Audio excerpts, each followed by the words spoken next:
Salam. Coğrafiya 8-ci sinif kiçik summativ qiymətləndirmə nömrə 5 üzrə nümunəvi suallara baxırıq. Birinci sualımız. Hava axınları daimi olaraq yüksək təzyiq sahəsindən alçaq təzyiq sahəsinə doğru yerini dəyişir. Bu küləklər nə deyilir? Deməli, daimi olaraq eyni istiqamət dəyişirsə bunlar daimi küləklər hesab olunur. Düzgün cavab C bəndə olmalıdır. Mülayim hava kütlələri hansı yeniliklər ətrafında formalaşır? Deməli, bizim ekvatorial, tropik, mülayim və arktik olmaqla hava kütlələrimiz var idi. Mülayim hava kütlələri isə 50-60 dərəcə yeniliklər ətrafında formalaşır. Həm şimalda, həm də cənubda mülayim hava kütlələri isə cəvidir. Mülayim hava kütlələrinin əsas xüsusiyyəti isə iqlimin mülayim və yağıntılı keçməsidir. Buluddan yer səthinə düşən yağıntı növləri hansılardır? Demək, yağıntılar iki cür olurdu. Buluddan düşən yağıntılar və havadan yaranan yağıntılar. Burada havadan yaranandır, qrov havadan yaranandır. Sonra duman havadan yaranandır. Bulud ümumiyyətlə yağıntı deyil. Havadan yaranan, qrov sırsıra. Həmçinin burada sırsıra havadan yaranan yağıntı növüdür. Dolu yağış, qar isə buluddan düşən yağıntılar aiddir. Düzgün cavab B bəndə olmalıdır. Biri mövsümi küləkdir.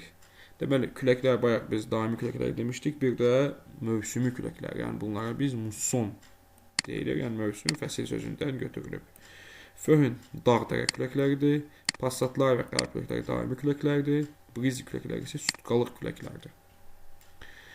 5-ci sual. Sxemdə nə təsvir olunmuşdur? Deməli, sxemdə bizə görür ki, hava axınları mərkəzdən kənara doğru hərəkət edir. Yəni mərkəzində yüksək təzyiq sahəsi varsa, deməli bu antisiklondur və saat əqrəbinin əksi istiqamətdə hərəkət edirsə, cənub yarımkürəsinin antisiklonudur.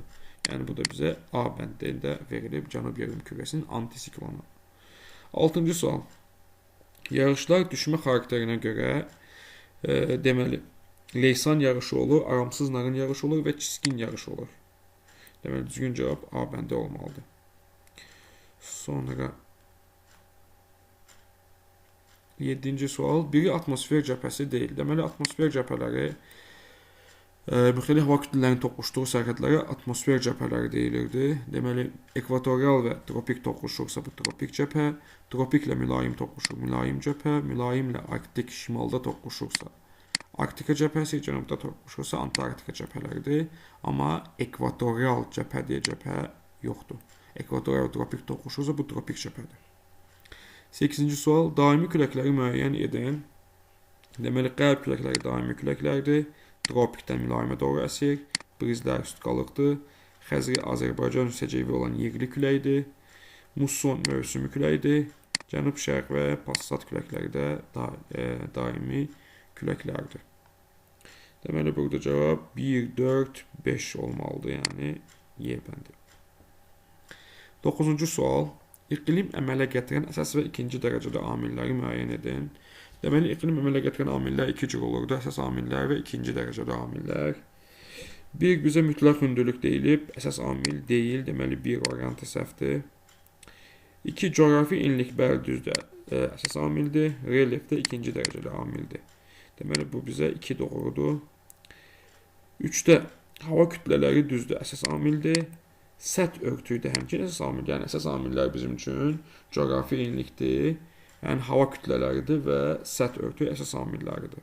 İkinci dərəcədə amillər kimi bura bir sıra okean və dənizlərin uzaqlığı, okean cərəyanları, relyef və s. qeyd etmək olardı. Deməli, ondur, bu da səhvdir. Səth örtüyü əsasdır, okean cərəyanları isə ikinci dərəcəlidir.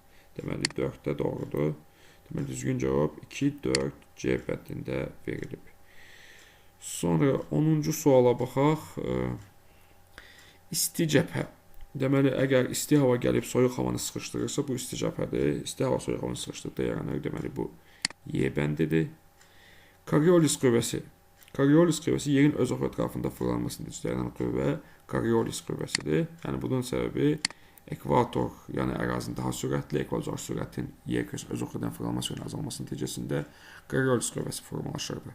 Və bunun təsiri nəticəsində daimi küləklər şimalda sağa meyillidir, cənubda sola meyil edirdi. Deməli, qərb küləkləri əsasən mülayim enliklərdə tropiklər mülayimə doğru əsən küləklərdir. Və bu küləklər yəni Rusiya, yəni Avropada Ural dağlarına bol yağıntı gətirir. F səciyyəvidir.